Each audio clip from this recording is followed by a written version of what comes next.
Anytime Maritime.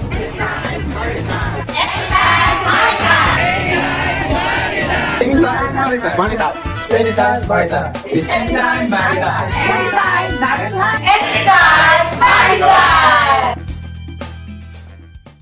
For our next speaker, a jeweler for the past 35 years. He has found his passion with purpose in urban agriculture when his 70 physical shops in the mall closed suddenly during the COVID pandemic.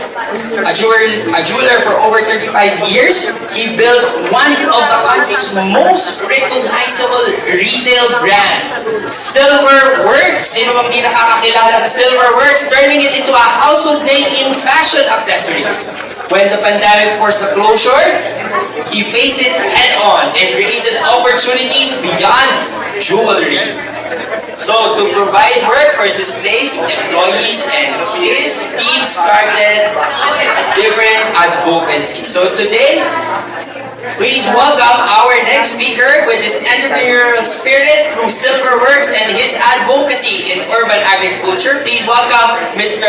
Louis Ocampo Gutierrez.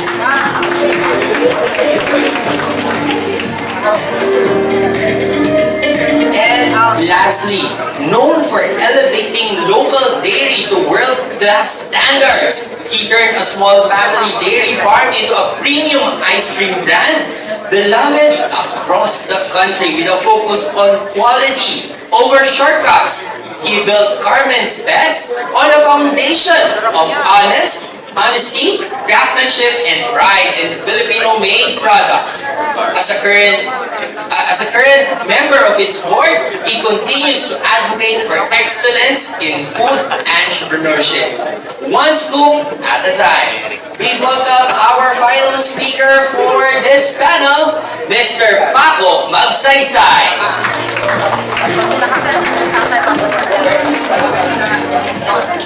Okay, and to moderate this session while waiting for Sir Paco, please welcome Nasa CR. Okay na yan. Go. Prof. Maya Herrera.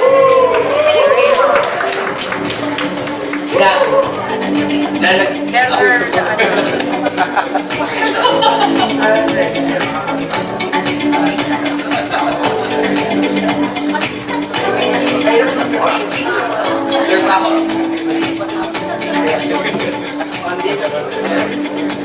Okay. Nakabukas na lahat yan. Nakabukas na lahat yan, ha? Nakabukas na lahat yan. On na yan. Good morning! Good morning! If any of you saw my face, it was because this is Prof. Eric's session. Assistant lang ako. Buksan niyo yung 11. Buksan niyo yung 11. 11. So I'm the co-moderator. So Co-moderator. Okay. I will support you, sir. okay. For the record, she was my guru 25 years ago. So that's what we call as advisor. So one of the reasons why I'm here, aside from the president and chief, and of course our school here. Okay. So welcome to our first panel, and it's very beautiful that we have our The celebrating batch. celebrating batch. Batch Of course, 2000. but supposedly Batch one. Architect Cathy Santana is She's not a important. very, architect Cathy Saldana is kind of tied up in a very important site Yeah. meeting. Alright. We're missing her. Tapos mag-top She sila. says these three can very well help. So let's celebrate first batch 1. I know Paco's not batch 1, but Louie and Annie are. Of course, congratulations batch 1. And Don Buhain also. Don. Yeah. Alright, so this is all about changes in the landscape of business. So I'll shoot in the first question. So for everyone in our panel, what are the key things that changed in your business environment in the last 25 years? And what were the lessons that you can share with us? So let's go with our snacks queen first. Annie, 25 years is a long time. I can't even believe it's been 25 and your brand years. is so old. 30 years. Right. Let's give a big dance to Celebrate that. its 30th year. Well, I think everybody knows we started in the cinemas, and I'll start with that change in the cinemas. 25 years ago, the building across you, Greenbelt Mall, which is gone now, is where we started. And that was the time of having balcony and lodge, no numbered seats. I don't know if I think many of you did not even see that kind of cinema. And at the time, it was the only thing you could get in the cinemas was soft drinks and plain popcorn and maybe a few little candies and putong bakwa and kind of thing. That was a scenario then. When we came in, we tried to come up with branded cinemas now, and that was also the time when the imported franchises, food franchises started coming in. McDonald's was new, there were other newer brands. So for the next 25 years, it was a big shift of having to commercialize all these locations where the cinemas were. Of course, the movies changed. You had seats and online and all this. However, the pandemic changed all that. The first that closed and the last that opened were the cinemas. And we were very much affected by that. And customers started developing their own habits. During the pandemic, you stayed home, you watched Netflix, streaming, and at the same time you started ordering so many food from the outside. Digital marketing was very much in the trend, and we had to act very fast to be able to address the changing customer habits. No one really went out. Of course, you didn't have a choice. But then after the pandemic, the cinemas came back again. Right now, I would say maybe just 50% of the market watches movies. So our move was to move out of the cinemas, to go out of where the customers are and other entertainment centers. So we have now the bowlings, the ice skating, the game parks of SM, the convenience outlets of Shell Select, little community stores where people are. So it's really being able to look at what is now in the market, both environment, customers, and that has been a very challenging time for us to be able to adopt and evolve. Thank you. Lactate-resistant chillers. Louis? Yeah, when we started, like Annie also, maybe by then, when we started 35 years ago, by the way, Silver Wars is 35 years this year. And of course, a lot of people, when I meet them and they talk about the brand, oh, this was my first jewelry, this was my first gift to my girlfriend, I used to go to Robinson's Galleria, These are all, I think over the 35 years, we have a lot of story about the brand. And of course, within this 35 years, a lot of things have changed. Competition, there's virtually no barrier for competition now. Before, you'd see all local brands in the malls. Puro local brands before. Ngayon, they're just a handful. We're probably one of the few local retail brands, fashion brands that are left, aside from Pet Shop and others. Puro foreign brands, no? So we always have to make sure that we up our offering so that kayang humabol, we'll be at par with the competition.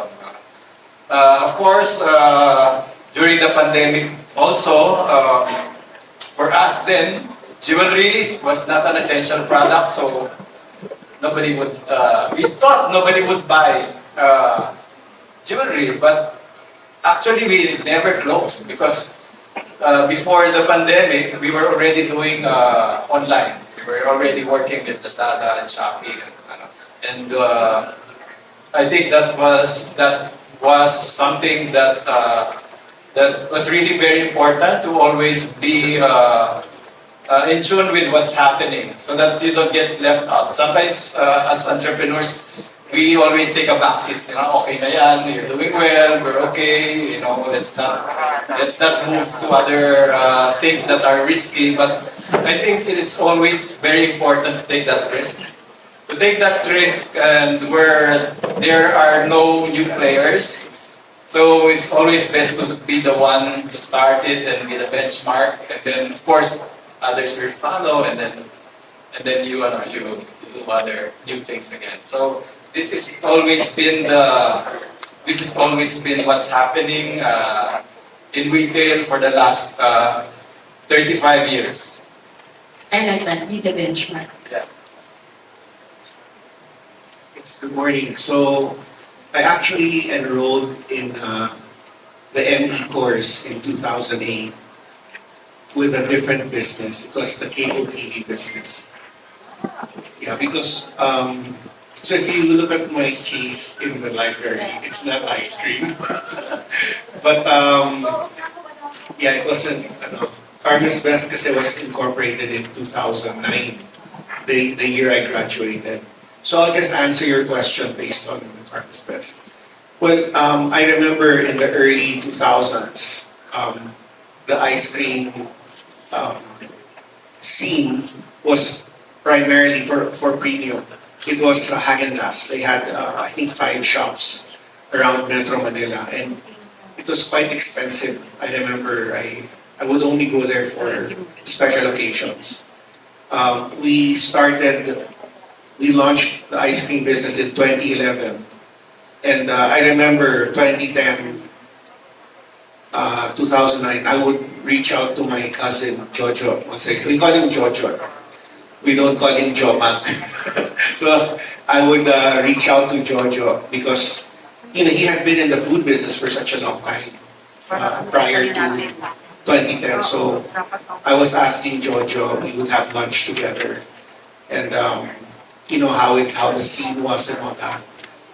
We launched in 2011, and since then up to now, the biggest changes I see are the number of other players that are in the market.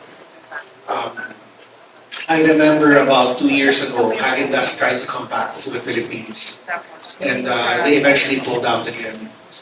So the Häagen-Dazs you see in groceries like Rustan's or SNR, that's brought in by Rustan's and SNR. It's not brought in by Häagen-Dazs themselves.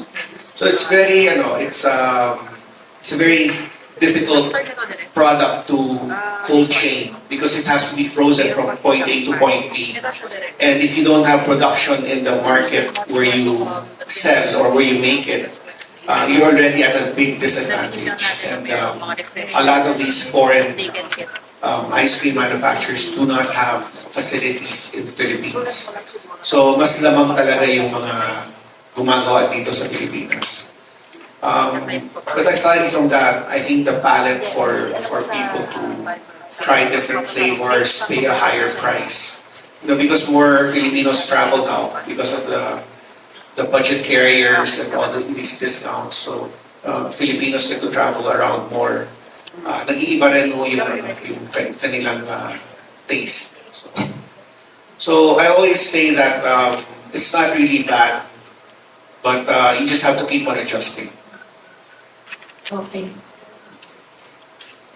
It's interesting. I kind of want you to notice that these are 30 and 35-year-old brands. It's a rare brand that even survives the first 10 years. And actually, you know what? We thought 2025 was a great time to celebrate. it was 25 years of the MA program, but also the first 25 years of this new century. And I think if you think about the business environment, the last 25 years have seen tremendous change. The MA graduates had to go through two global crises. I'm not even counting the dot-com crisis of 2001. The global credit crisis of 2007, 2008 was massive. The pandemic changed everything, and as Annie explained, even though there were some slow changes in terms of the way people were, for example, consuming information and entertainment, the pandemic really speeded up a lot of things. And the pandemic changed behavior permanently. The sort of market we had for cinema is never coming back, right?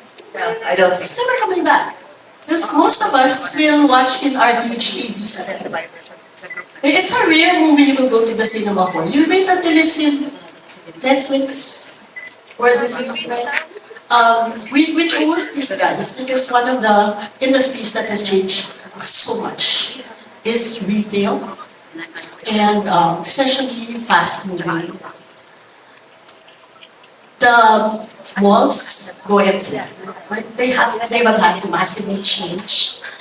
Most of your buying is now on the internet. The younger generation is so hard to sell to, right? Exactly. Oh my God. And they travel. They So much information. so much information, so many brands, so much competition. I love how Paco actually said, there are good things and bad things, right? There's a lot of competition, people have better taste, you just have to adjust. And you have to know what you're good at. We have the local coach, they do. Okay? Be the benchmark. I have, Silverworks is this is like a legacy brand. A lot of people, this is a legacy brand. Like they have memories. Taters is a legacy brand. My children, this is actually potato corner and taters. These are the brands that an entire generation grew up. So one of the things I wanted also to ask you, kasi you talked about your particular challenges, but if you bring yourself to today, having seen how much change has happened in the last 25 years, what do you see happening in the next 5 to 25 years? What things do you think a lot of the younger people in this room, what do you think is in store for you and for them? And what advice do you have for them? Maybe we'll start there. Well, I'm not sure if you know, but we sold majority stake of our company to Metro Pacific. So I'm no longer part of the management team. And the way they're growing the business in terms of product diversification was something I had in mind naman talaga. Because, the base was the dairy, the fresh milk. So we were making ice cream from the fresh milk. And when you make a chart as to what you can make from the fresh milk, it's yogurt, drinkable yogurt, cheese, flavored milk, all these different things. But that was being run by a different group. It was run by the group of my father and his friends. And I actually proposed if I could handle the logistics and the product development, but I was shut down. so I said, because I didn't want to bump heads with, like family, I said, I'll just stick to the ice cream. But I reached a glass ceiling. I couldn't really grow it any more than I could because I couldn't integrate the rest of the dairy products. So parang I couldn't move anymore. So I think when we were approached by MPIC in 2002, I wasn't even thinking of selling at the time. And going through the pandemic, we almost shut down because our primary clients, like the airlines, hotels, resorts, they shut down for quite a significant amount of time. So we were only selling 20% of our normal volume. But yet we were giving 100% salaries to our staff. So talagang naglalabas na ako ng pera from my pocket. And one day I told the board na I think we might have to consider shutting down because this is lasting a lot longer than we expected. I think it was about the 9th or the 10th month of the shutdown. And they said, no, we need to continue this. So buti na lang na we continued it because not even a year from that time that we had that board meeting, we were approached by MP. Kaya grabe talaga the timing of things, and when had we shut down, Carmen's Best would not be here anymore. Right? So sometimes you wonder if it's good financial sense to do it. But you know, everything's in hindsight, and it's water under the bridge. But you know, we were paying the salaries and buo. But buti na lang tinuloy namin because we have to deal with everything. So I think moving forward, the industry has changed a lot, as I mentioned earlier, and the population's growing, and I think more competition will be coming in, even regionally. There's this company called ICE, AICE. I know it's not in the same level as ours, very different category, but they've recently put up a plant in Clark. So there's a lot more competition coming in the near future. So, sometimes part of how you adjust is to hand it to someone else. You know what, quickly lang, no? When the candle makers were, they were making candles, they never saw the light bulb coming. And I think I was that. I was the candle maker. In fact, I tell people, we did not have targets in Carmen's Best. We did not have, we have to get 10 accounts every week or 50 accounts. We didn't have that. We didn't have monetary targets. So when we reached a certain level, I actually got shocked that we reached 100 billion. And sa totoo lang, parang nawalan ako ng gana. Because it was not about the money for me. It was proving to my board that I could do something with it. It was more So when that happened, I kind of like took a backseat that, I already proved what I wanted to prove. It wasn't about from 100 to go to 200 to go to, it wasn't about that. So. That's interesting. So I'm trying to manage time. So short answers from... For me, the next 25 years, what about succession? Of course, I have 4 kids. And I'm not sure if they want to be part of the organization, but I always tell them, it's always your call, like what Don said, It's always your call. I started Silverworks 35 years ago, and I want them also to have that choice to start their own. I always feel that the reason why I am here right now, why I'm doing this right now, is because I started the business. And of course, I want them to start their own. But of course, if they want to join and evolve the business, definitely. So that's what I want to see. Well, technology is going to be playing a very big part in the next 25 years. My son is now the COO of Daters. He's the tech savvy. So, an old school marketing is a different ball game in the next 25 years.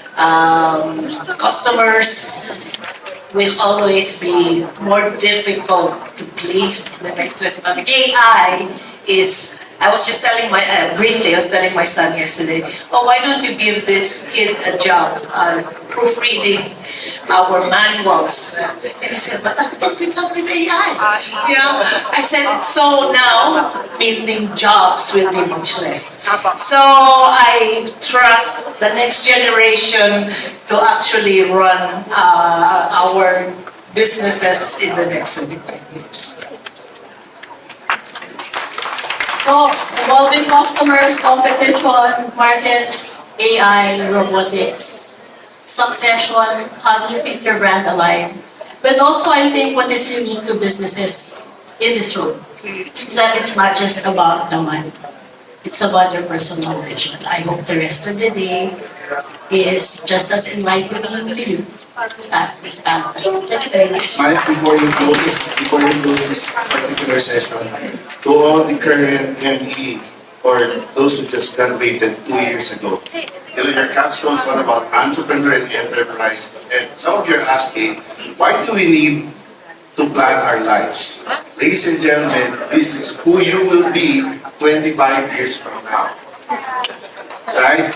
Because they went ahead and now, anything can happen to the enterprise, as we heard from the three panelists, right?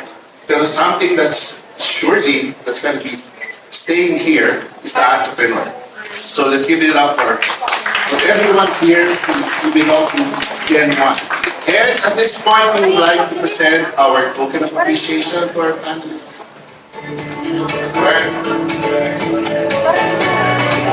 On the power of business for social good by exploring the inspiring story behind a fashion brand that collaborates with indigenous artisans across the Philippines to create handcrafted clothing and accessories.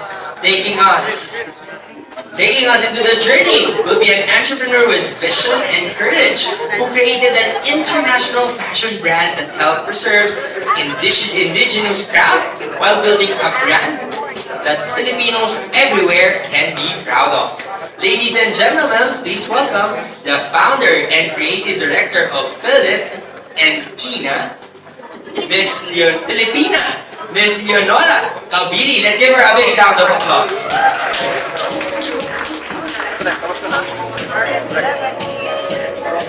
Hi, good morning. It's nice to be back here in AIM. Really, truly a deep honor to stand before you today to share the ongoing story of a brand I founded after I took my master's in entrepreneurship here at AIM back in 2001. Creativity is personal, and much of how I have created the brand stems back from my early childhood. I grew up in Mindanao, in a small industrial town of Iligan.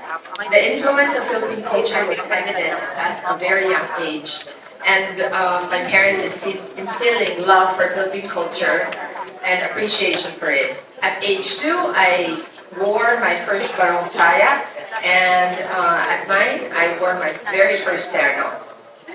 My retentive memory of images and moments throughout my life have a profound impact on me as a person and resonates on my designs. Mindanao indeed was an idyllic setting for exposure to different indigenous groups. My love for Philippine culture expanded when I danced for the Bayanihan Philippine National Folk Dance Company. Then came my life markers. AIM, of course, is on top. It was my first step in equipping myself for the life ahead as an entrepreneur. And to give credit to my professor, Professor Maya Herrera, I will never forget her words when I was defending my thesis. She said, "Len, don't forget, make money first, then you help people." In 2000, right, as I was earning my master's in entrepreneurship degree, I was diagnosed with thyroid cancer.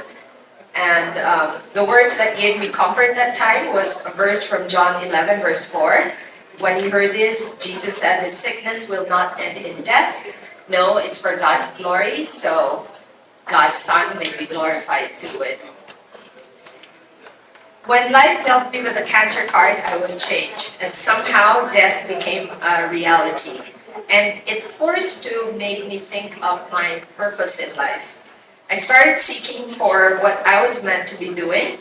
It was fashion that would always come up, and I was not totally surprised that it was something that I had taken up in college. But I was very vocal about my apprehension towards commercial fashion.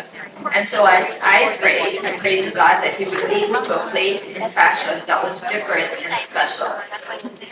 The answer to that came when I took a trip to New York in 2007 and met a textile designer. And I noticed that in his books he would encircle all these villages around Asia, and he would write a particular skill that they had.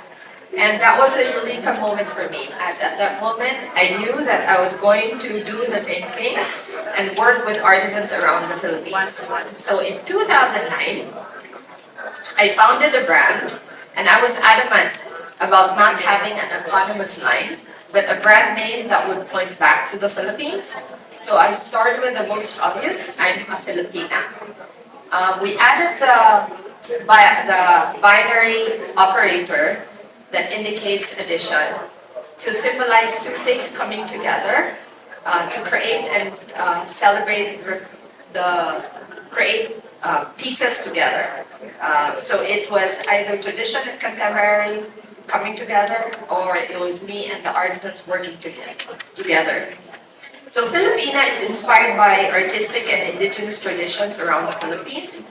Tradition is the warp and the contemporary is the weft, weaving together to create timeless, unique pieces of clothing that reflect the culture of the Philippines. Our indigenous groups have an amazing discipline to detail and accuracy. Their choice of colors is very sophisticated, and inventiveness is very apparent in their work. The textiles they weave are product of a belief system and indigenous technology using materials that they find in their land. Filipina brings into each garment techniques of weaving, embroidery, and beadwork from different groups around the Philippines. The human hand is seen and felt in each creation as the artisan breathes life into it. We believe that in order to properly honor a culture is to take inspiration from it, and that tradition is always contemporary. It should find its relevance in the present day. Our mission is to preserve or revive traditions that are in danger of becoming lost. So 16 years ago, I took a trip to Lake Cebu, met with the Wali weavers, and on my last day, I wandered into a cooperative and met a lady named Evelyn. I asked her if she wanted to do embroidery with me, and so we started with 5 artisans. And the photo that you see, the 5 artisans is basically the first 5 that I started with, and we're still working together up to this day. The challenges I faced then were the strong colonial mentality prevalent here in the Philippines. There was no market here back then, as more of the important brands were the in thing to buy. And so I took advantage of a trip that I took to the US. I brought all the samples and presented it to stores, but no one was interested. In disappointment, I turned to God through prayers, and I felt He was calling me to return to the Philippines and continue working with the artisans. I remember expressing my concern to God that I had a growing collection of samples that I needed to sell, but I heeded the call and obeyed. The breakthrough came in 2009, June of 2009. I stumbled upon an article about a travel company hosting its very first souk, a trunk show of designers from all over the world. I took courage and sent her a cold email. I was so surprised that 3 minutes later, she replied, asking for photos. I sent her photos, and within 10 minutes, I got invited to my very first trunk show in Southampton in New York. The much-awaited breakthrough came many months after I started the brand. And when I asked Melissa, the owner of Indagare, how many pieces I should send, she said, oh, around 30 to 35. And when I went to my sample rack, I had 35 pieces. And so it was providential that I was meant to continue working while waiting for the opportunity to come in. So a week later, after the trunk show, we sold 27 out of 35. And at this point, I really, and Maya would scold me, because in terms of costing, I had no idea how to cost it abroad.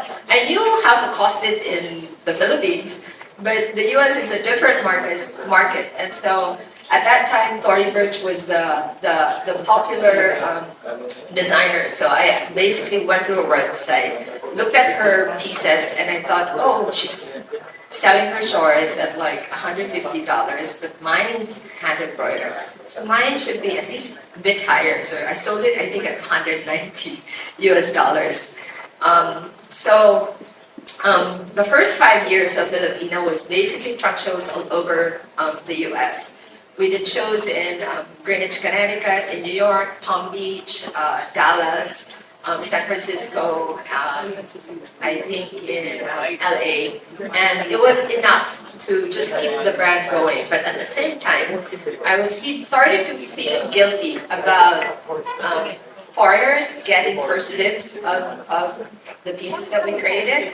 And so as a way to formally introduce Filipina to the Philippine market, we did a capsule collection with Bio. And our first collection, we sold 93% of the whole collection. And they told me that's like unheard of. And years later, I was being interviewed by Harley C. They wanted to carry Filipina in Cultura. And when he was asking for numbers, I said, oh, well, based on Bio, they said we sold 93%. And he was like, what? That's like unheard of. And truly, I think it really speaks of how people started to value craft in our country. So at present, we are now working with 21 indigenous groups across the country, and the 5 artisans have multiplied to 300 artisans. They continue to use a skill that is innate to their group and giving them an opportunity to earn a living within the confines of their homes. And so we hope that through the pieces we create that a deeper appreciation for Philippine culture will be spurred. And we are proud to say that the second generation Tibolis, the 3 ladies that's waving, wearing white robe, they're children of the first artisans that we work with, are now working at our studio here in Manila. We honor Filipino craftsmanship through the pieces we create, and we've come to realize that we need to utilize our culture through crafts as a tool for our identity. Working with artisans is complicated. We have to navigate through subcultures, but also through different dialects. Luckily for me, I speak Bisaya, so I got the whole archipelago covered, Tagalog and Bisaya for Mindanao. The farthest group we work with is in Tawi-Tawi, and the hardest to access are the Taga-Kaulo. So to reach them is a 2-hour plane ride and then another 2-hour car ride. And my very first time to visit them, I thought they were discouraging me. They were like saying, no, it's very far. And I thought, but we're on top of the mountain already, so the 6 hours must be like a walk in the park. And so I finally visited them, and true enough, it took me 7 hours to hike a 12-kilometer up and down 12 mountains. I really thought I was going to die. But I think when I reached the village, the look on their faces, they were so happy to see me. Apparently no one visits them, not even the governor or the mayor. So I think to have someone from Manila visit them just made their day. There's no formal setup, and so the artisans work from home. And so to ensure the quality of work, we need to send a clear message of how we value quality and embroidery, beadwork, and textiles. And I think paying them the right wage is the key. We started doing a time motion study on whether paying them per square inch or paying them per cross stitch. And we had to have different sections, like the smallest is the highest, and then there's like a medium stitch, and then there's a large stitch. And it was amazing because everyone just shifted to small stitches just to get the higher rate. So how do we work with artisans? It's artisan over a production line. Our starting and end point is the artisans. So instead of a factory, it's the artisans working from home, and they're able to take care of their family. Value time to create. Instead of imposing a deadline, we give them time to create, and so we are on the road less traveled. While the world screams for now, we tell people to wait as we create. I often say that we're the turtles of fashion, and this way of living and doing things has actually taught me to slow down. Wait over now. In relation to clients, we share our process, how we work with artisans. And we were pleasantly surprised that people were willing to wait. While commercial fashion can take hours or days to create, our basic lead time is 4 months.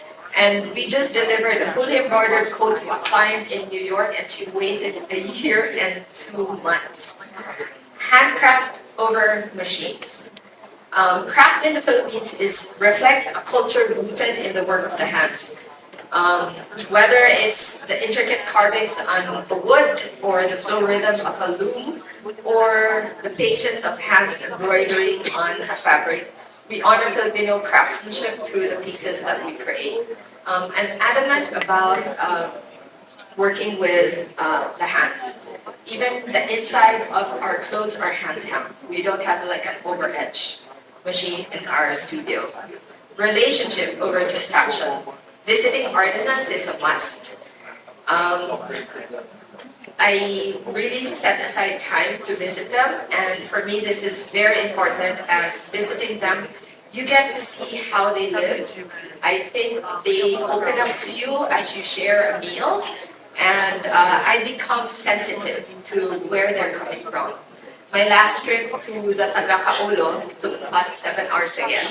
I noticed that they were having problems with their water system, and so last December we gave funding for their water system to be installed, and they constantly, we have a group, we have messages on Messenger, and it's so encouraging to see photos of like water buckets lined up, just waiting for their turn to get water from the water source that we had just installed. Relationships just help us go through conflicts that we encounter. Quality over quantity. Quality is everything that we stand for. And I have people say, oh, Filipina is expensive. I always have to correct them. We are costly. We are not expensive, but we are costly. There's a lot of cost that goes into the pieces that we create. The artisans, their only investment is their skill. Everything else we pay for it. Their skill and their time. Creativity is encouraged. So this coat featured by Vogue Philippines, it's we gave a blank canvas to them. We just gave them like a limited colors. And since they know that every stitch will be paid for, they went crazy. It took, I think, like a year for this coat to be finished. And you really see how instead of like commercial fashion where there are design specifications, for us, we greatly encourage their creativity. Pushing for culture over our brand identity. The responsibility of having a brand name that points back to the Philippines is something that I do not take lightly. It's a big responsibility for us to name it Filipina. But we are, through the pieces that we create, we've seen how we're utilizing our country's soft power through the clothes. Capsule collection over the typical fashion cycle of having at least 4 collections a year. The advantage is even like a collection from our very first year in 2010, people still order it. So the return on investment of our patterns is very good.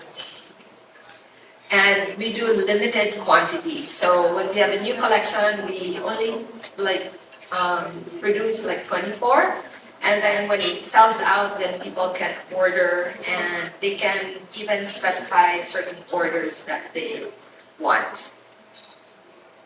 And custom order now is a new profit center for us, as we have created a sub-workshop in our studio wherein we house a custom production head with 2 sewers and 2 finishers to separate our custom orders from our RTW line.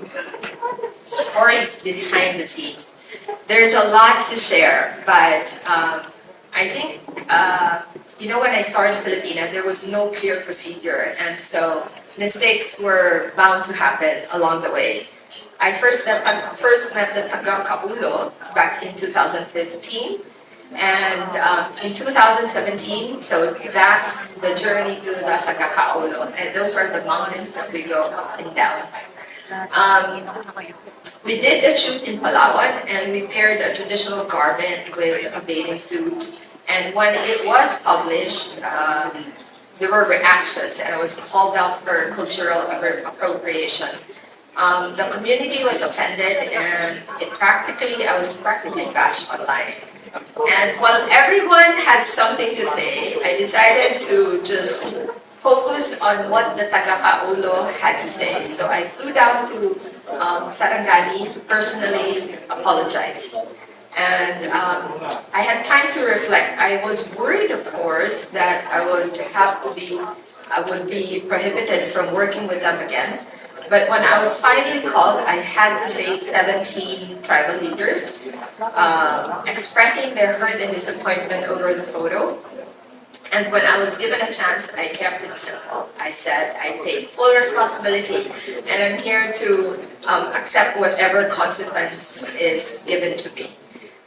Their response was something I'll never forget. They said, forgiven and never to be mentioned again. They acknowledged my appreciation in making the effort to see them personally. And second, they acknowledged the relationship that I had with the women of Laginan and the good work that we were doing there.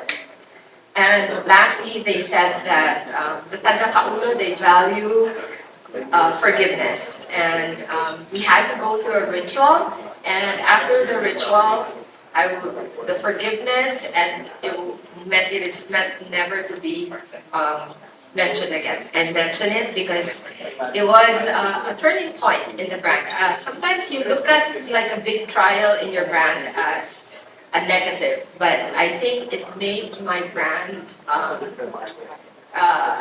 that had more meaning, having gone through that with them. And what a beautiful lesson indeed that I learned from the Tagakaulo. The work continues, and I am most grateful. As I mentioned, each visit to the artisans, I always come away with important lessons, and they always teach me by example. Love of family, contentment with what they have, and forgiveness. My personal key lessons as I go through this journey with Filipina, creativity is personal. You need to know your true north. My faith in God is what keeps me motivated. Just a short cuento. When I was in AM, as we were ending, they gave out awards, and one of my awards was Favorite Higan Award. So even back then, I was like so vocal about like my faith. But I look back on the last 16 years working with artisans, and I've seen God's hand every step of the way. Truly, to Him be the glory. Value relationships. This is where you really get fulfillment from. When I was praying for purpose, it turns out purpose is not inward. It's always outward. It's always towards others. And when purpose spurs your life, it will manifest in ways you can never imagine. And the third is a clear vision of the brand. Be unapologetic to who you are as a brand.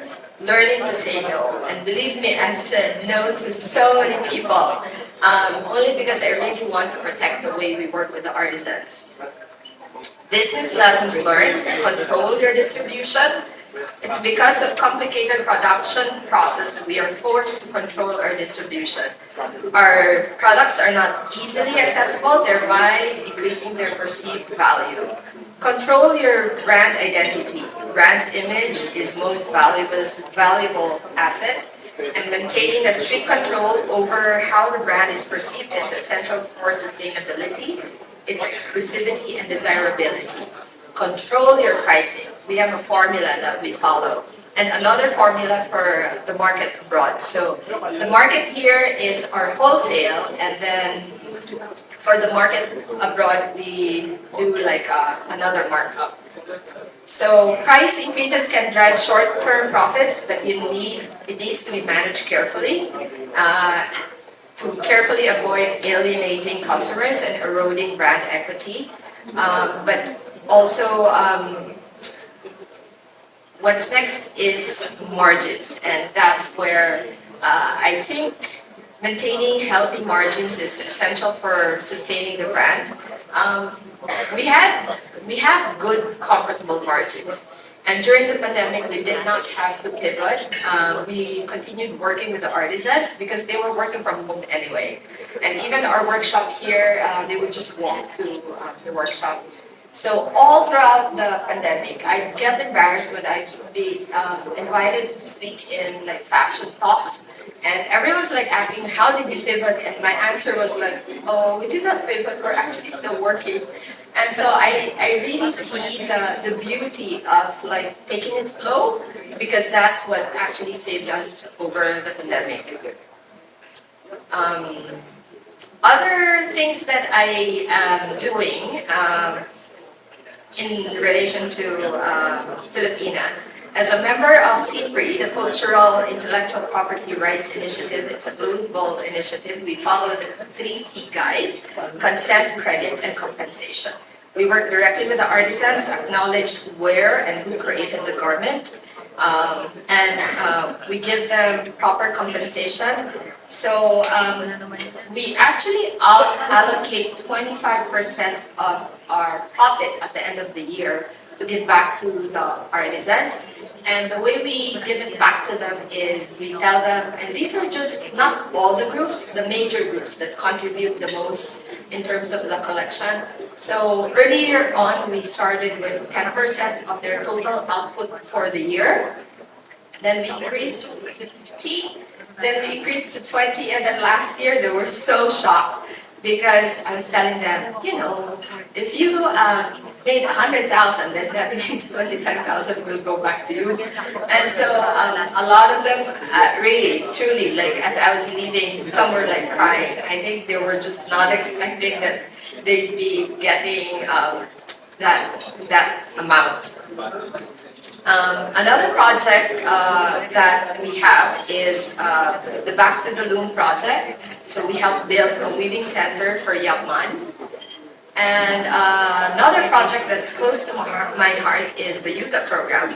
So it's in the middle of, and we launched this in the middle of the pandemic. It's Utah, I think for Visayans, you would know that it's the word for land. It's basically a food sovereignty program for and by indigenous groups.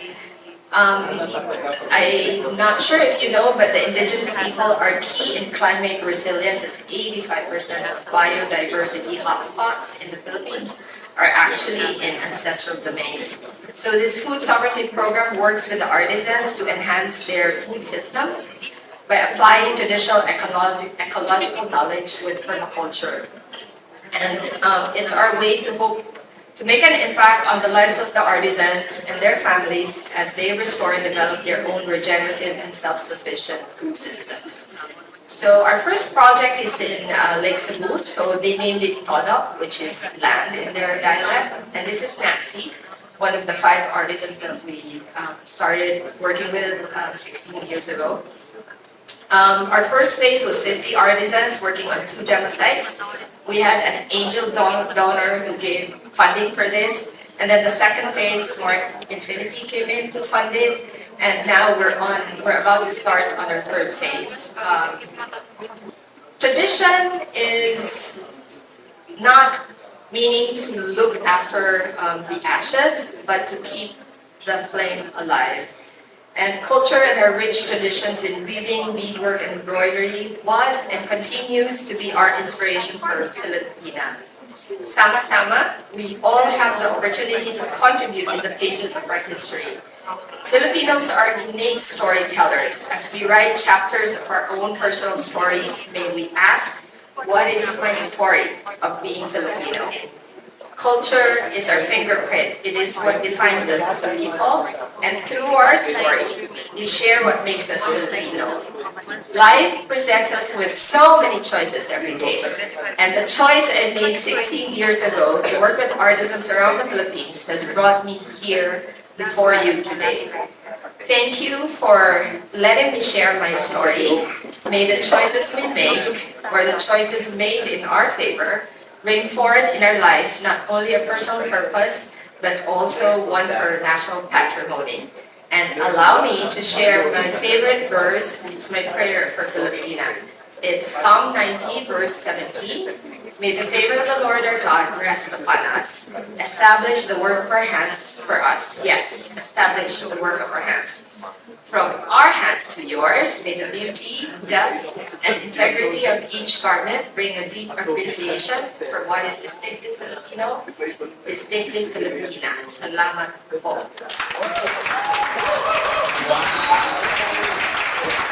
Thank you so much, Ms. Leonora, for that very inspiring story. And really making us very proud, no, that there is a retail clothing brand that's paving its way abroad. Alright, but that's just the beginning of our of two very disparate type of products that have made it to the global stage. And so today I encourage everyone who is here because they were with ME, who started a business and emerged from a passion project to a real business, and are now thinking, how far can I take this? These are the people who will tell you how, regardless of what product you have as a business. So welcome Joe and Len. I have the great honor of being a part of their batch. Even if I failed as an entrepreneur, I think I can recognize greatness because I'm here. So we'll start off with some softball questions. Yung madali muna. So let's start it here. So let's make it easy. Let's dive straight into it. What does it take to make your brand global? What did you, or no, let's make it even easier. When you started the business, did you think that your brand would ever be global? I'll start with Len, ladies first. No, not at all. I think my goal was very simple. I wanted to work with artisans and create fashion with them.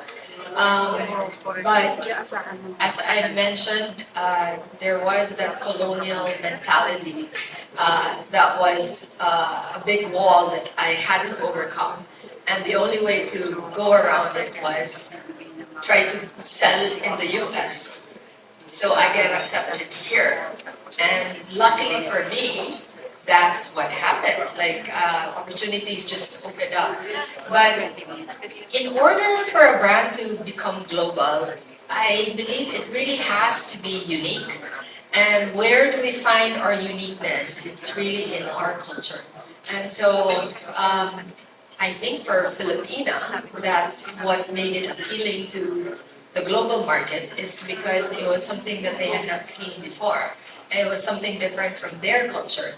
And it was a glimpse into another culture. And I think, for me at least, that's we should be unapologetic about our culture and build it within our brand. Whether I'm sure like Jomag would incorporate like Filipino values into your brand, but I think it needs to be felt in any brand for it to be global. You can't compete on a global scale, not coming from a place of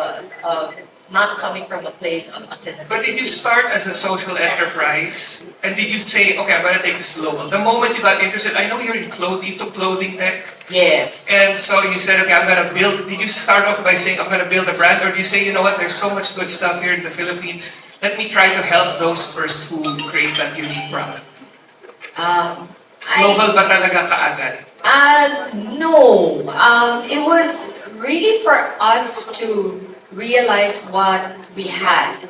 Our traditions in embroidery, in beadwork, or But you wanted to textiles. send it to the Philippines first. Yes, but Pero there was no hindi ko agad dito. market. There was no market. Yeah. Okay. And I think that time everyone was taking inspiration from Africa. Yeah. And so I was actually scared. I was like, what if someone takes inspiration from the Philippines? And parang nakakahiya, like no one's doing it.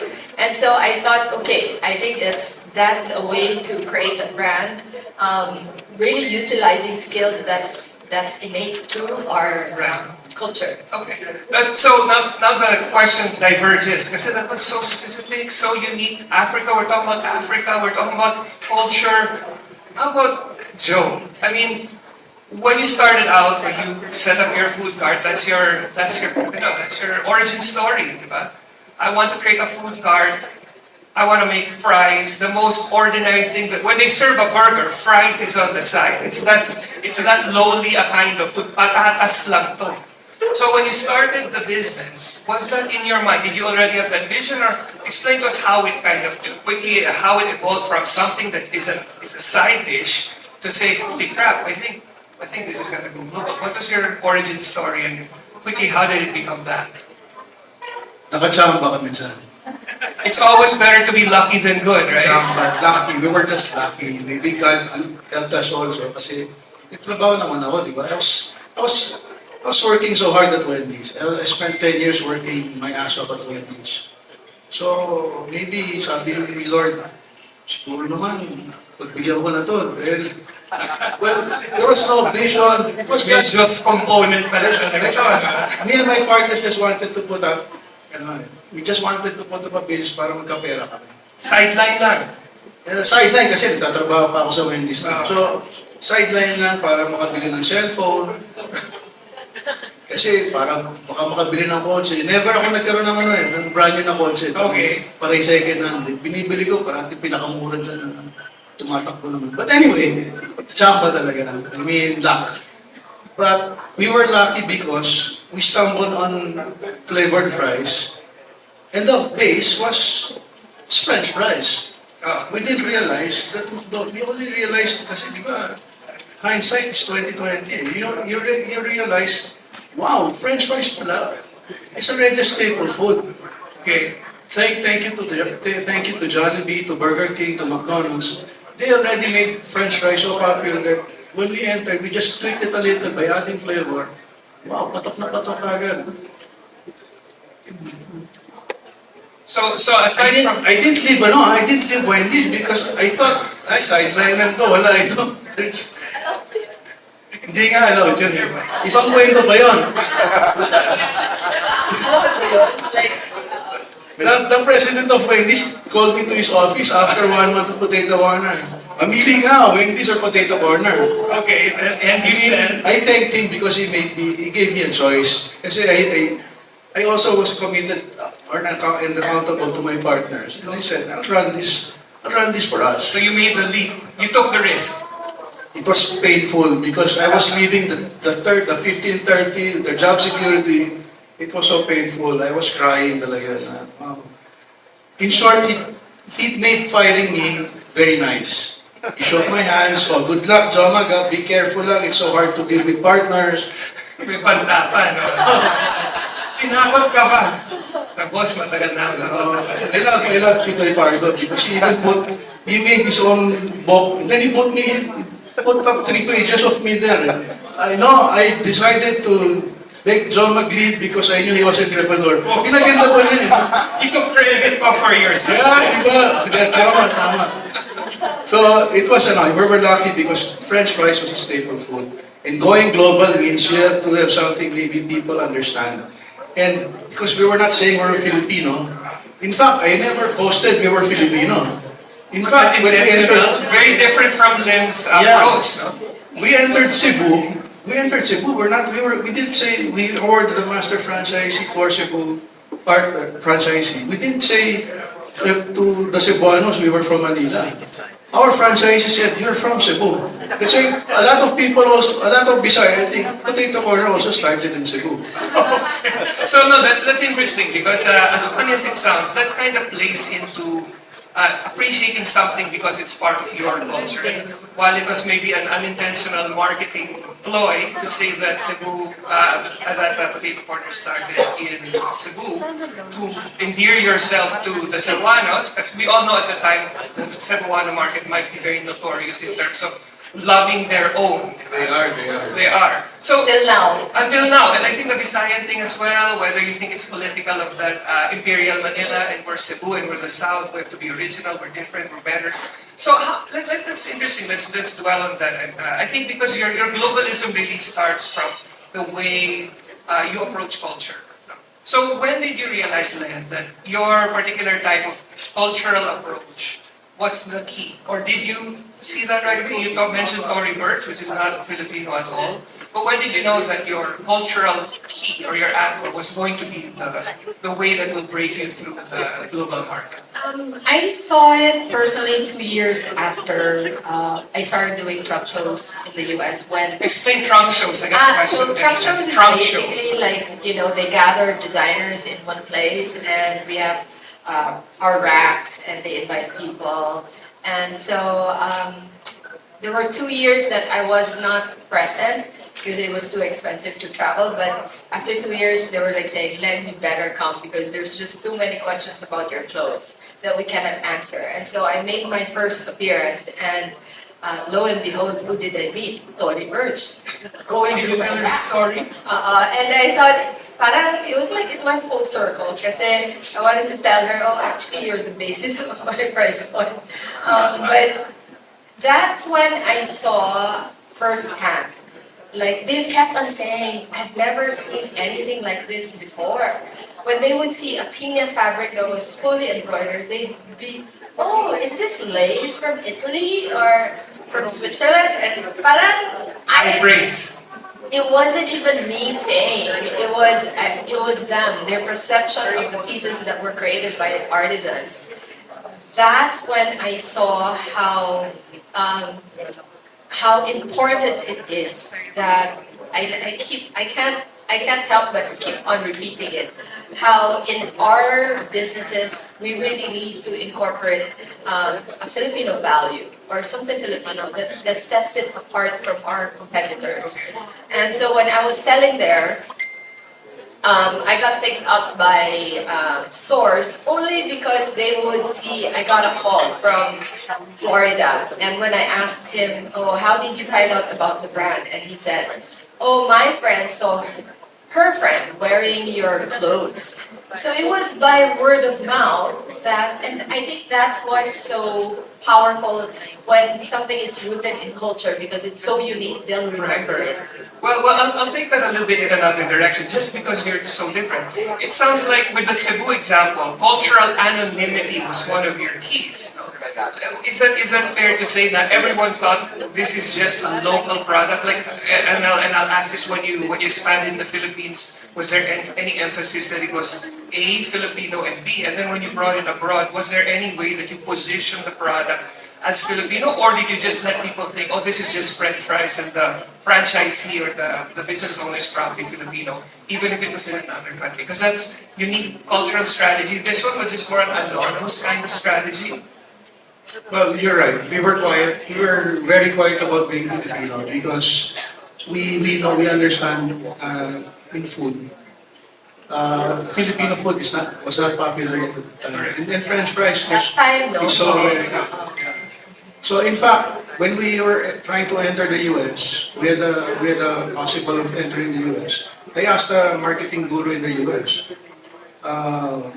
what do you think about selling flavored French fries, potato corner in the US? Ano, masagot sa akin eh. Joe, I think it's like selling ice to Eskimos. Right. You'll fail. Buti hindi ako nakinig. So kailangan matigas yung ulo mo eh. Di ba, entrepreneur dapat matigas talaga ulo eh. You experiment and experiment to death, you make your mistakes, you pay for your mistakes. As long as the mistakes are not enough to kill your business naman. Right. So we entered in the US. It did well naman. So we were lucky that we didn't listen to the guru. So we're always quiet. In fact, I was thinking of putting up a company because the Philippines is not known as a brand exporter. Correct. We're not a net exporter of brands. We're a net importer of brands. McDonald's is doing very well here. They got Burger King. So we understand na may Filipino mentality pa. If you enter Filipino communities, sisiraan ka ng kapwa Pilipino mo eh. Ganun talaga. Unfortunate, but probably true. So I was even thinking of putting up a company in Singapore, and from Singapore we're going to sell the franchise. We didn't have to naman because we opened our US. Repackage the brand. Then no need naman. As long as it doesn't come from the Philippines. Right. So in the US, people in the US thought it was because we didn't enter Filipino communities. But that's another story. Depending on your brand, maybe you can enter Filipino communities to start, especially if your food is very Filipino. Right, a Philippine, but ours kasi French fries. So we didn't go into Philippine communities. We entered the mainstream market right away.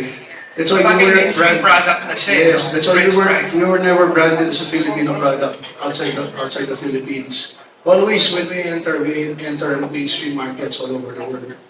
Okay, so I know we have 5 minutes left. It's very unfortunate. 30 minutes is not enough time to tease out.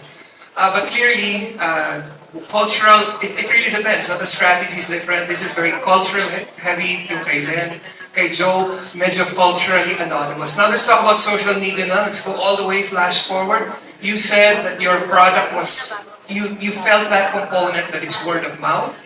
How, for both of you, today, and I know the brand is no longer yours, I know it was sold off, but I'm sure you have other ventures and you're applying the same principles maybe to your new ventures. Just for both of you as a round-out question, how important to you is the social impression? You had a negative experience there, but that strengthened you, and I don't know, Joe, if what your experience was with social media and pushing your brand, and how would you rate it in terms of importance? Let's give it to Len first.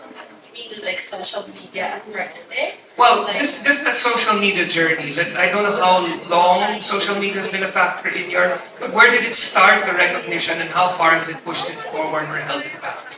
You know, it's our case is so strange because when I do trunk shows abroad, I don't hit the Filipinos. I hit the foreigners.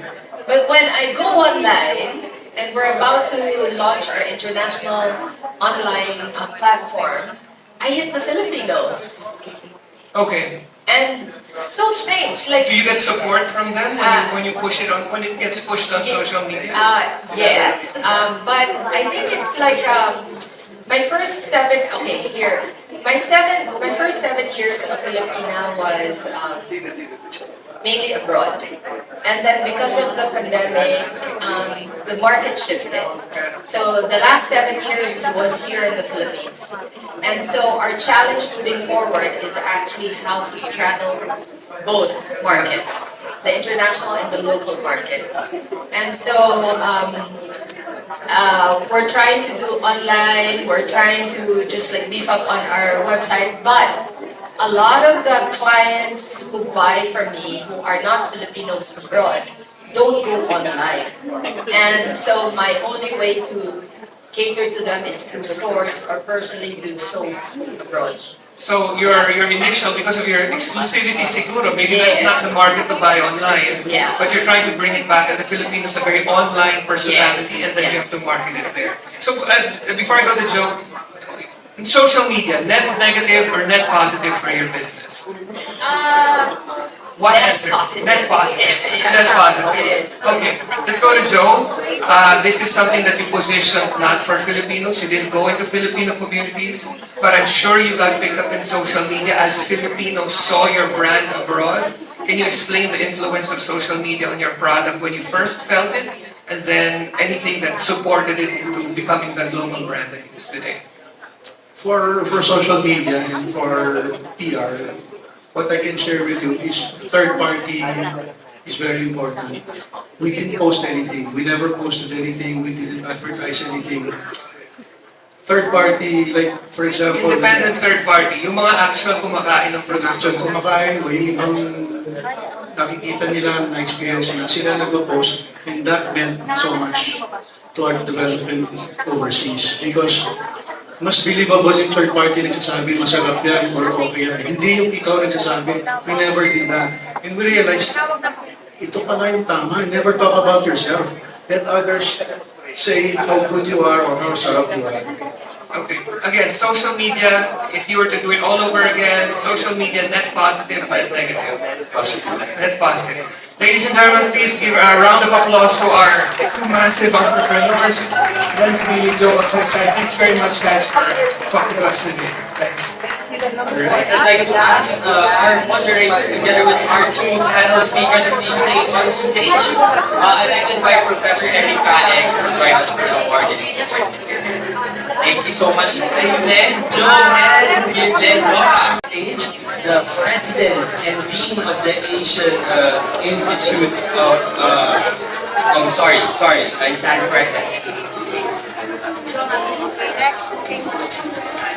Our Alright, so I will proceed with I will proceed with the program. My apologies for that confusion, and of course, at this point, we shall be exploring the future of operational efficiency with a talk on supply chain automation. Alright, so please welcome our speakers. Our first speaker is with the decades of experience in supply chain operations and manufacturing. He brings a global perspective in optimizing systems and driving efficiency across industries.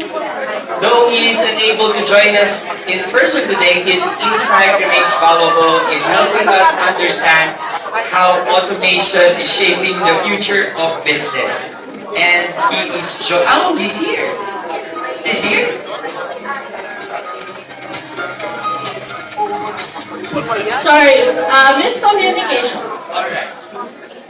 So the next session, actually, I don't know if you've noticed, the session by Miss Camille is not just about how you take your personal passion and turn it into business and how you use business in order to capacitate people. I think this is a great thing for Filipinos to learn. That it's not about sharing. It's about enabling, it's about building confidence, it's about creating systems that work. And this is the hard part of being an entrepreneur, because it's not just about technology, it's really about people. And so much about what is hard to come with the business is the people part. And so I thought like Filipino Story was such a great way to start after looking at the environment. And then global branding, which is also difficult. But now we have the other piece, the technological piece, the robotics, the automation, because for those of you from the ME program, we know that how do we run the business, what is the engine of strategy. There's your hardware, your software, and your liveware. We started with liveware. Now we're gonna get the hardware piece. We are really lucky to have with us a third generation entrepreneur. You have probably seen some of his products. If you have been to Puerto Princesa, they built the conveyor belt in the airport. Okay. I am sure, I think in Vietnam you might also have seen. Okay. But they also build full scale. They will come to your factory, they will evaluate it, they will tell you what is possible. Best case, if you have a lot of money, given their budget, they can do everything from evaluation to design to installation. We are very happy to have you with us. Started with us with ME 2019. Mr. Adrian Dan, CEO of our talent. Alright. Third generation of the Dan family. Our company is into automation and also into design. So it's truly an honor to be here today with entrepreneurs, CEOs, leaders, people who understand that success comes from continuous learning and innovation. Right now, robotics and automation are no longer distant trends. They are reshaping manufacturing and supply chains at unprecedented speeds. The opportunities, the risks, are bigger than most realize.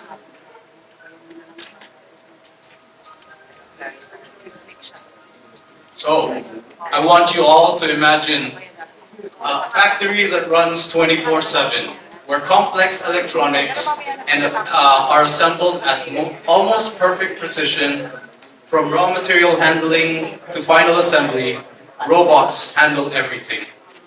This eliminates human error and ensuring quality at every second. The factory's machines and systems communicate in real time, self-adjust to optimal performances, minimizing errors.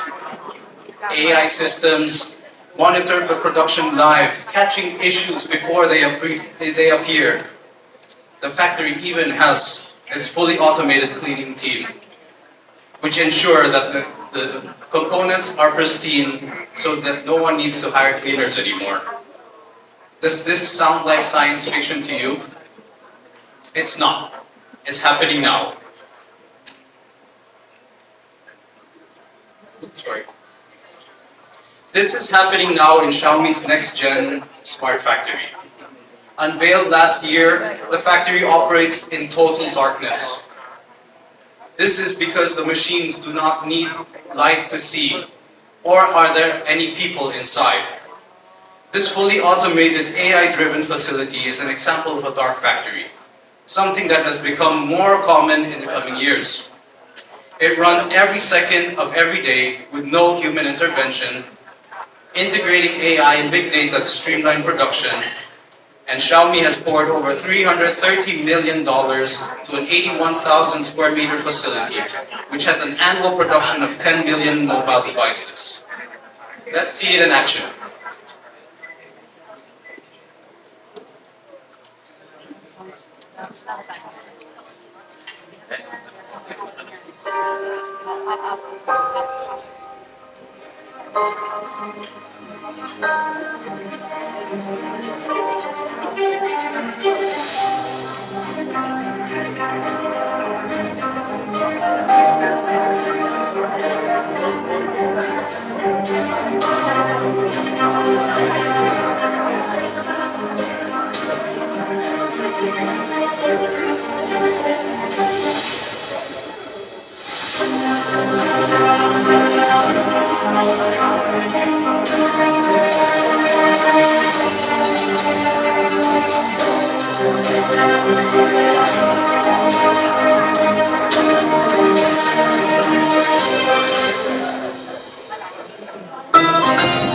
Xiaomi.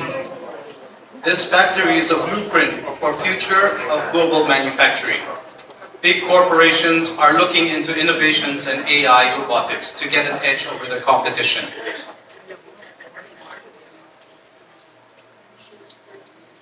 And this is not just the production lines which are becoming fully automated. Even warehouses and distribution centers are turning towards robotics and automation to keep up with increasing demands and shrinking turnaround times. Same-day delivery is a reality with the use of automation, and this video is one of our global partners, Swisslog Systems, the integrated warehouse solution.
What you saw just now isn't something that is reserved for developed markets.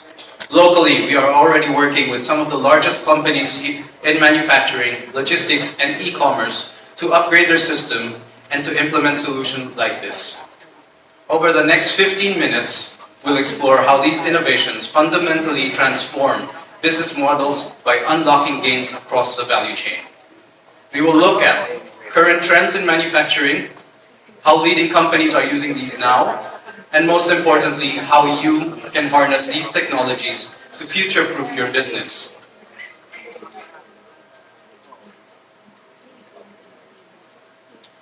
As of 2018, the IMF was already urging Asian countries to invest in robots. 7 years and one pandemic later, where are we? The population of robots has hit 4.2 million operating worldwide, making a 10% increase from previous years and setting new global records. China, the manufacturing hub, the world's manufacturing hub, is in the lead for new installations. About half of all the new robot installations were deployed in China. 79% of all new industrial robots are in the top 5 markets: China, Japan, United States, Korea, and Germany. The top 5 are utilizing this because this will be the key to their success. Engaging the next generation.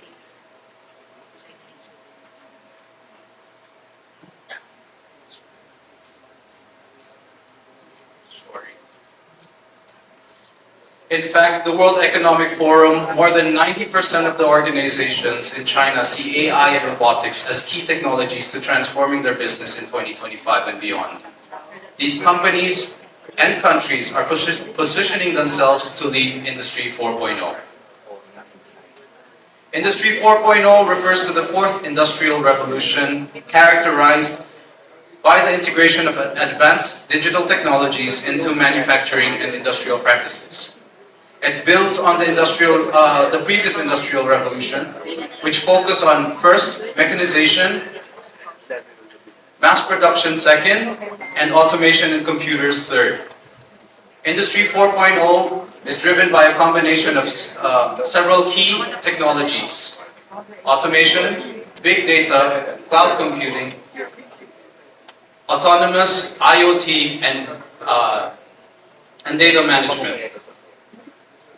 The goal of Industry 4.0 is to create smart factories, where the machines are all interconnected, intelligent, and capable of self-optimization.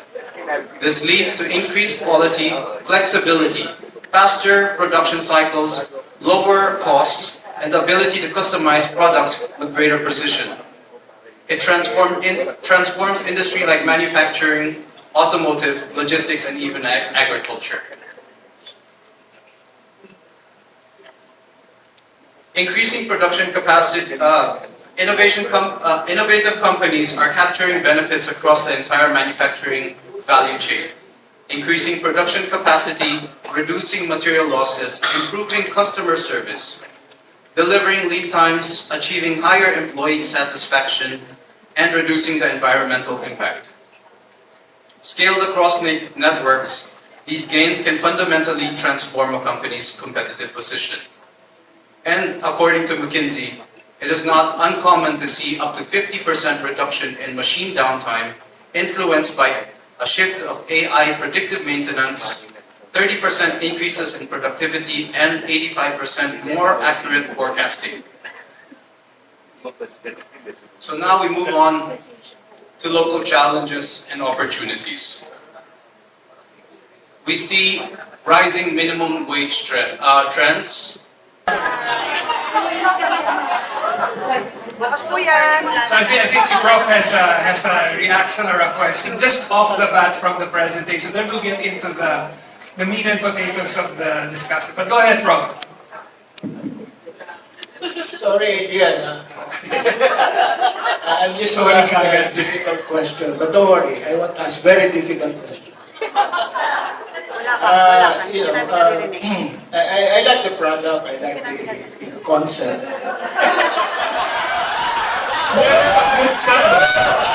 Don't worry. Makakabenta ka pagkatapos. Entrepreneurs like people in front of you are SMEs, right? And they're not just only buying productivity, which is part of your speech. They're buying peace of mind. Okay? Your robots are running 24/7. Can they afford to sleep 24/7 as your robots make money for them? Okay, more specifically, instead of future-proofing, why not be present-proof the technology? Number one, you talk about people, you don't have manufacturing rank and file anymore. They don't want to work in factories, fine. But you still need maintenance people, software engineers, planners, designers, who are also going abroad. How do we present-proof? And these are high-value brain power. Will they outsource this to you for maintenance? You need maintenance for this technology with a lot of moving parts. Moving parts. More moving parts, more risk. Okay? forest. Secondly, this is dependent on internet and electricity, which are both unstable here. Okay? Wi-Fi, whatever, RFID, GPS. And of course, environment is this tropicalized. When it becomes very hot, this thing can break down. Okay?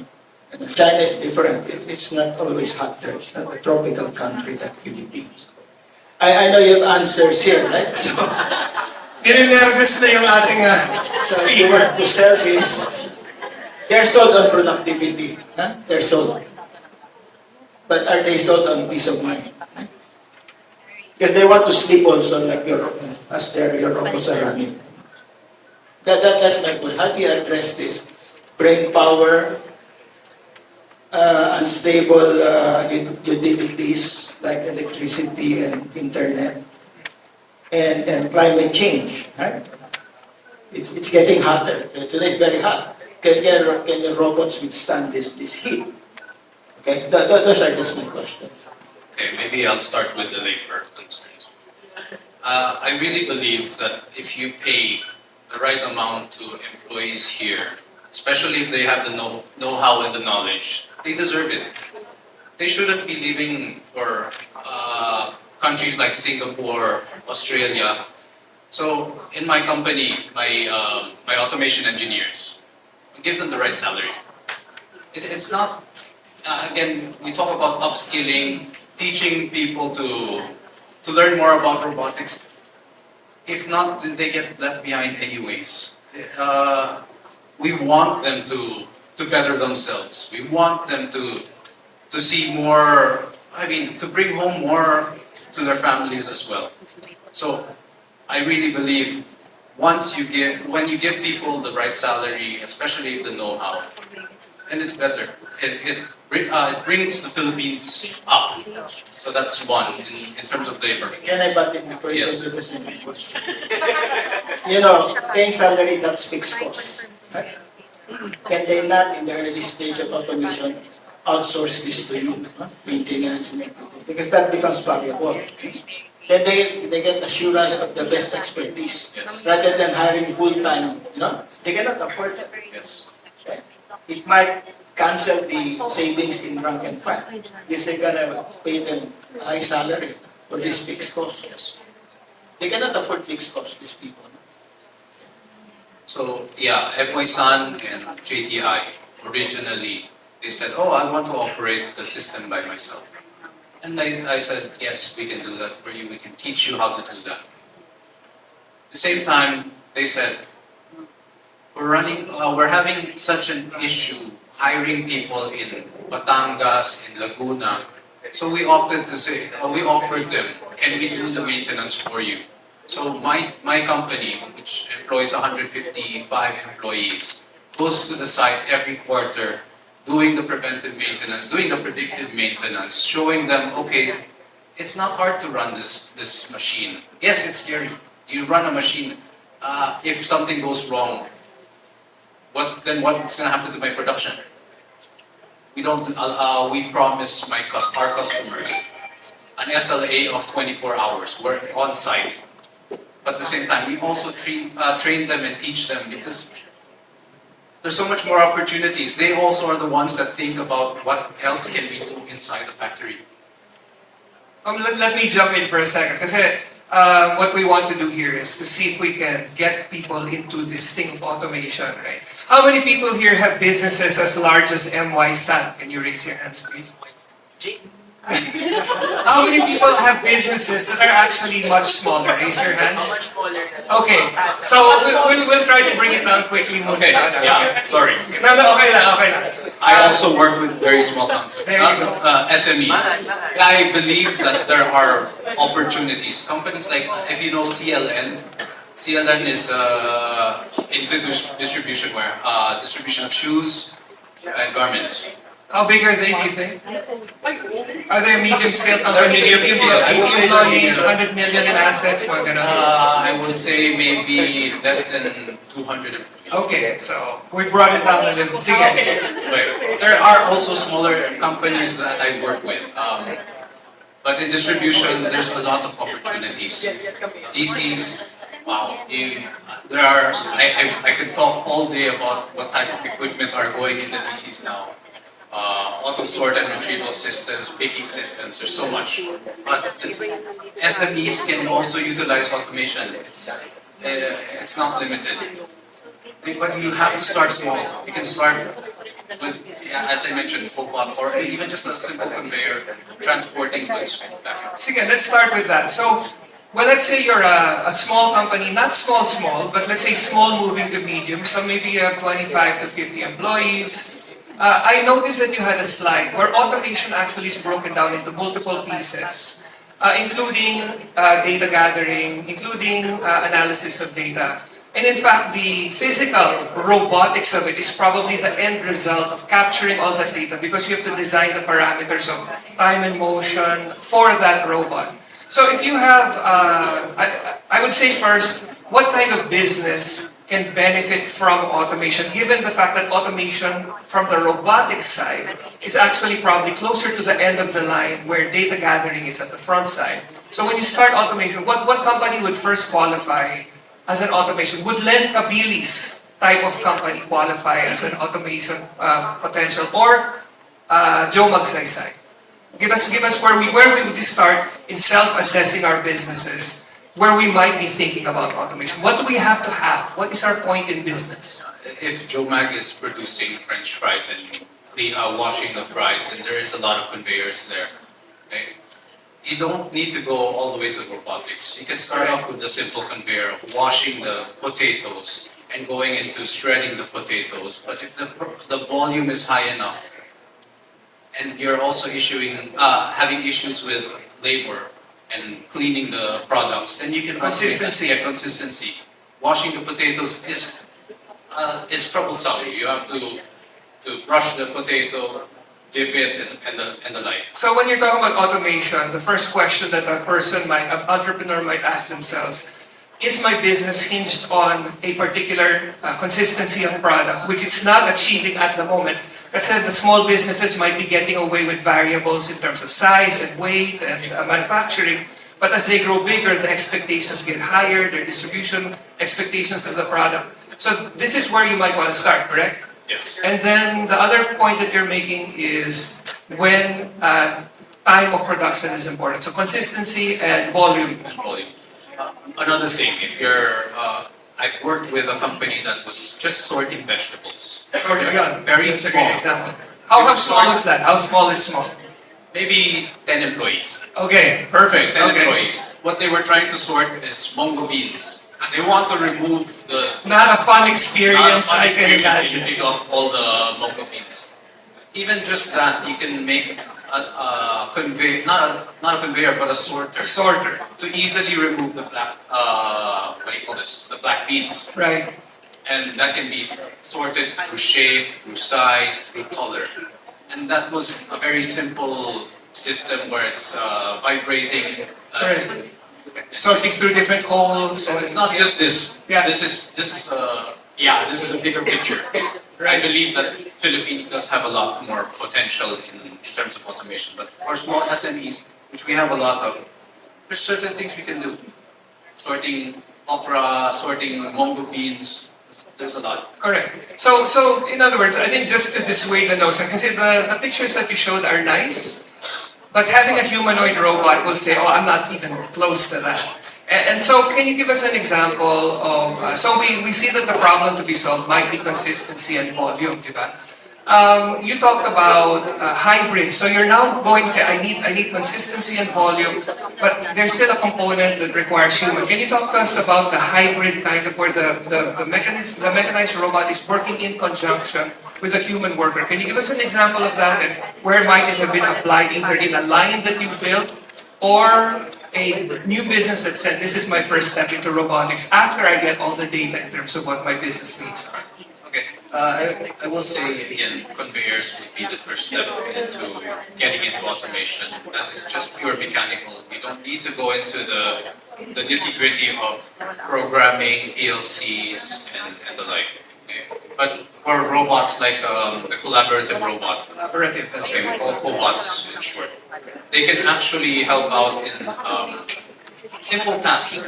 Like if you're welding certain smaller capacity panels for, let's see, So basically, ito yung metal, parang, let's say metalwork. You're producing a little higher volume, but there are less welders around the Philippines. So you can actually train the robot to be fed sheets of metal and just to weld joints one by one. so ito yung parang may tatapat na bakal na gano'n, tapos yung robot ang titiran ng line, Yes, tapos that's the person moves it. Yes. So the high precision activities, how much would something like that cost? Can you give us a ballpark idea? Just because, okay, some people here might be metal production. What does something like that cost? And the prep time, what does a company have to do before they get to that stage? Actually, it's not expensive. I will say one unit of a collaborative robot doing maybe 5 jobs. Okay, 5 jobs na yun. 5 jobs. How na much yun. would something like that cost? It'll cost maybe 700,000. US No, pesos. Okay, so that sounds like a good investment to me. I mean, that's not a lot. If you talk about a Vios, you can buy you can buy one robot. Right. And most companies now, you use vehicles all the time. Why not invest in the robot which does jobs for you and you don't have to worry about the quality that you're So hindi naman siya unreachable, right? So baby steps. Prof, baka you have any questions or comments you want Yeah, to jump in? I like your point that it's not just productivity that can be achieved, it's really quality, meaning scalable. If you cannot scale your quality with the current manual system, then you should mechanize. Okay? Because that's your value added. But again, in terms of selling the technology, I suggest baby steps.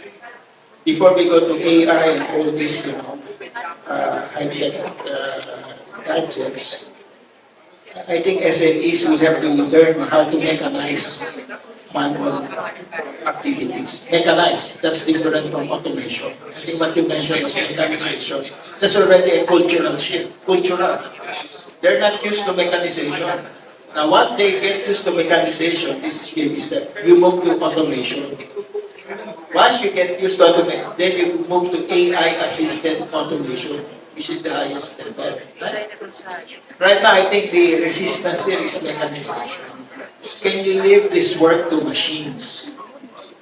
Not AI. AI is still step 3. So maybe Adrian, you can give us a use case there. Do you have a client, you don't have to name names of course, where they had moved from pure, let's say pure manual labor, now to some level of mechanization. Let's say a soap maker, instead of pouring it, kunyari lang, but just give us your own example. Pouring this liquid soap into molds for it to harden, but now they moved on to something that has more of a machine behind it, and now we're looking for something more precise. Can you give us an example of something? maybe let's look at the French baker. How did they start? French paper, okay. French baker used very manual labor. How so? In what part of Their the process bakeries was that? and all were still using pans. Pans, there you go, okay. And put this into the oven. But nowadays you can see that they eventually shifted into more conveying and transferring for a continuous line. Right. So But French baker's big. Is that something that's scalable? Is that scalable to a Foods smaller into type? agriculture. Is there anyone here in agriculture? Are you into feeds? Feeds, okay. So feeds, there are many companies in the Philippines producing feeds for poultry, for swine. Their volume can be something like 10 tons of feeds a day. That's still considered small. I will say considered small. Okay. Now these companies, they have their baggers and their pelletizers and the like. But what was difficult for them was carrying the sacks and loading them into trucks. Kasi mabigat na, ilang kilo yung isang sako? Isang sako is roughly what? 50 You have 50 kilos, right? 50 kilos. Can you imagine how the locals do it? They'll put the sack, they'll dump it on the truck. So so their picking method would be waist down, bring it on put it on their head, then slam it on the truck. And And that's so hard. And it probably ruins the product to a certain It degree. does. There's some, there's damages, there's airbags get, what's this, punctured. But we have conveyors there, what we call the telescopic conveyors, transporting the goods. They just I don't have a video, I want to show you a video. But anytime you guys are interested, I will show you. They started loading these things onto trucks. And this conveyor would extend as they fill the truck. And it would also retract as they fill the truck. These are called telescopic conveyors. So, yeah, so I think that's interesting. How in your view, because I'm sure you do a post-analysis of how your automation impacted the business. And you do that review, that you go get feedback. Do you know what the worker experience is? Because the fear always is that that worker that used to carry it on his back will lose his job. And most entrepreneurs start out with the idea that they're giving business work to Filipinos. And this automation seems like it might take away that business of that dock worker, let's call it that. What was the net result of that? Would you know? Okay, so let's look at the dock worker's perspective first. Dock worker, yes, they earn per sack that they put into the truck. But at the same time, I mean, it's scary for them. New technology, they're gonna use it. I might lose my job. At the end of the day, if the dock worker is getting injured by carrying the sack, isn't that a labor issue as well? Doesn't the employee go to labor and say, I'm being treated poorly? So there's the perspective of the business owner and say, hey, it's time to change the culture here. I cannot do this anymore. So it's not taking away their jobs now. We still need people to load the truck. There's still people loading on the back end and the front end.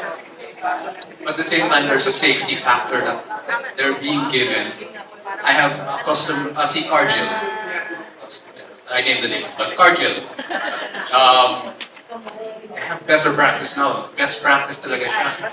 I can't afford people getting hurt in the shop floor because also your factory goes down. You're gonna report that on your daily report. Oh, employee ABC got hurt. And then you're gonna end up paying the employee. Oh, I have to pay for healthcare. Oh, naman. And we can't do that to them also. So may social dimension depending on how you approach it as well. No? And I suppose if something is that manual and labor intensive, instead of carrying the bag and throwing it on the truck, now he's inspecting the output of the machinery and just making sure that the machine is. So he didn't lose his job, he just shifted his job to something that's still aligned to his work. Prof, any comment on the loss of labor? Yeah, I'm Before we wrap up, I'm reserving this very difficult question. I know Adrian is confident with his product, and I am confident. But I'm not the buyer. These people are the buyers. Anyway, so here's my proposal. You have shown us very convincing materials there of the evidence, right? But we need proof of concept. Now, here's the financial package I'd like to propose. Why don't you guarantee the impact that you're talking about for the next 6 months? If the results don't come out, money back. Right? Are you willing to bet on that? I can bet on that. Challenge accepted! Money back. Money back. Why not? Show me productivity improvement, show me quality improvement, show me accident reduction. Right? If that doesn't happen in 6 months, money back. And with that's the challenge thrown down right now, where we should be closing. I'm going to leave it up to you to close and address that challenge so that this becomes something that would be interesting for the rest of the ME to. I will say that proof of concept in the factory is not new. We do this all the time. I showed this example, the telescopic system. That was a proof of concept to Cargill, and they made a purchase for 6 more units. Right, that's one. Even within a production line, if you want cleaning and sanitation issues, we can also mechanize that. And we do proof of concept. I've done proof of concept all the way in Vietnam. Companies like Mondelez. So we did a proof of concept. They were very happy about it. And money back guarantee. If it doesn't work for you, sometimes we have to try it. We have to see, okay, this is my problem. Can you help me solve it? I'm willing to do that. I do that with DHL also. DHL Philippines asks us to design based on their pain points all the time. So don't be afraid. I'm very friendly. Even though I look mad all the time because I have bad eyesight. But I am a very nice guy and I'm always open to questions. And if you have something that is bothering you, come to me and you have my QR code, by the way, was on the screen. So feel free to scan it, contact me. All right, and with that, we'd like to close the session. Thank you, Adrian and Prof. Thank you very much. Give them a big hand. Thank you so much, Mr. Adrian. Together with our professor. Anytime, maritime. Anytime Maritime.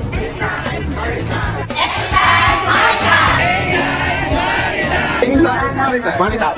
Anytime, maritime. Anytime, maritime. Anytime, maritime.